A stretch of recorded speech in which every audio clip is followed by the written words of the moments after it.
नवीन व्हिडिओसाठी चॅनलला like, comment, share, subscribe करायला विसरू नका. नमस्कार विद्यार्थी मित्रांनो, नर्सिंग नोट्समध्ये आपले स्वागत आहे. तर आज आपण प्रश्न क्रमांक 4 मधील ऑप्शन प्रश्न बघणार आहोत. थोडक्यात उत्तरे लिहा. मधील अ प्रश्न, इंडियन लुनासी कायदा. तर बघूया. इंडियन लुनासी कायदा 1912.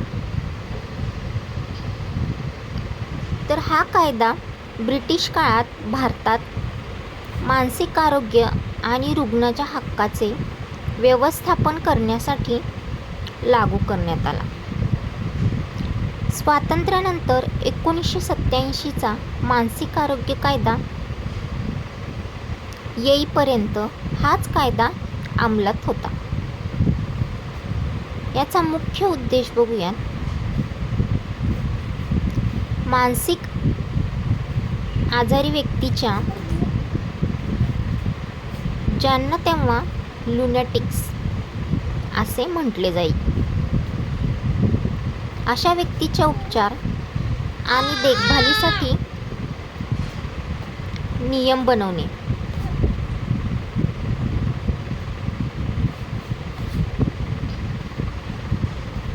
अशा व्यक्तींना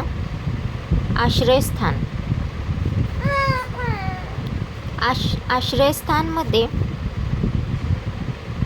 दाखल करण्याची पद्धत ठरवणे. त्याचप्रमाणे मानसिक आजारी व्यक्तींच्या मालमत्तेचे संरक्षण करणे.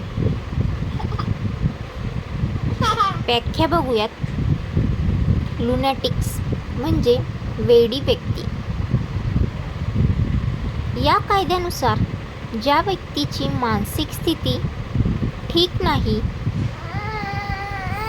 आणि जिला उपचाराची गरज आहे, तिला लुनॅटिक म्हटले जाईल. आश्रयस्थान, जिथे मानसिक रुग्णांना ठेवले आणि उपचार दिले जातात, असे ठिकाण म्हणजेच आजच्या काळात याला मानसिक रुग्णालय असे म्हणतात. रुग्णांना भरती करण्याची पद्धत.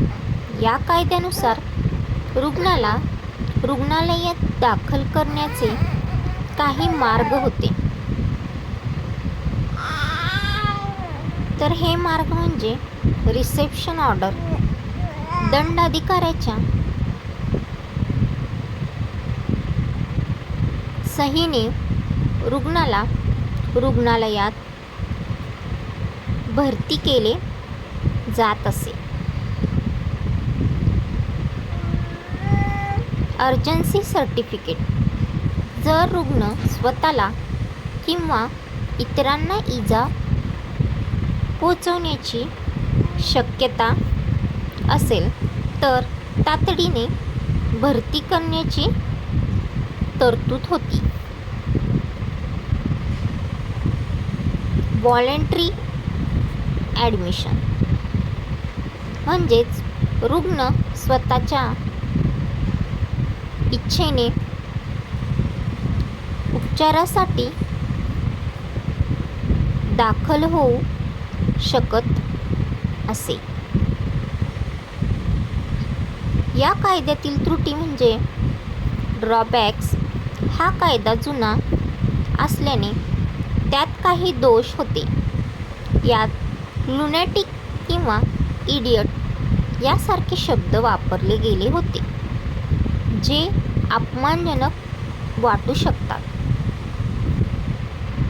या कायद्यात उपचारापेक्षा रुग्णाला कोंडून ठेवण्यावर जास्त भर दिला गेला होता.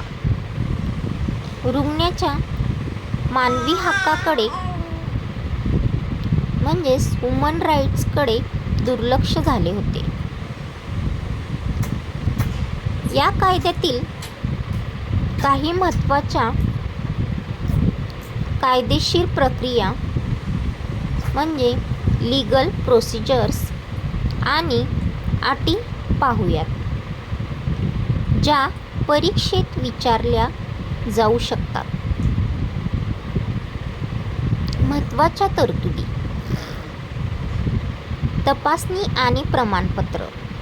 Medical certificate. रुग्णाला रुग्णालयात दाखल करण्यापूर्वी 2 नोंदणीकृत डॉक्टरांकडे रजिस्टर्ड मेडिकल प्रॅक्टिशनर तपासणी करणे बंधनकारक होते.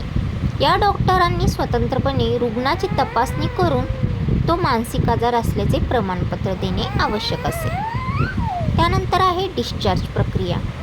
रुग्णाला डिस्चार्ज देण्याचे अधिकार खालीलप्रमाणे होते. जर रुग्ण पूर्णपणे बरा झाला असेल तर हॉस्पिटलचे अधीक्षक त्याला सोडू शकत होते. नातेवाईकांनी हमी दिली की ते रुग्णाची काळजी घेतील. दंडाधिकाऱ्याच्या परवानगीने डिस्चार्ज मिळत असे. त्यानंतर होते मालमत्तेचे संरक्षण. जर मानसिक आजारी व्यक्तीची स्वतःची मालमत्ता असेल आणि त्या कायद्यानुसार न्यायालय मालमत्तेची देखभाल करण्यासाठी क्युरेटर किंवा व्यवस्थापकाची नेमणूक करत असे, जेणेकरून रुग्णाची फसवणूक होऊ नये. अभ्यासासाठी टिप्स. परीक्षेत उत्तरे लिहिताना सेक्शन 13 रोल ऑफ पोलीस आणि सेक्शन 19 ॲडमिशन ऑन पिटिशन या कलमाचा उल्लेख केल्यास जास्त गुण मिळू शकतात. कलम 13 म्हणजे काय, तर यामध्ये बघा, रस्त्यावर फिरणाऱ्या किंवा बेवारीस मानसिक रुग्णांना ताब्यात घेण्याचे अधिकार पोलिसांना देते. कलम 19 मध्ये आहे, जवळच्या नातेवाईकांनी अर्ज केल्यास रुग्णालयात दाखल करण्याची सोय.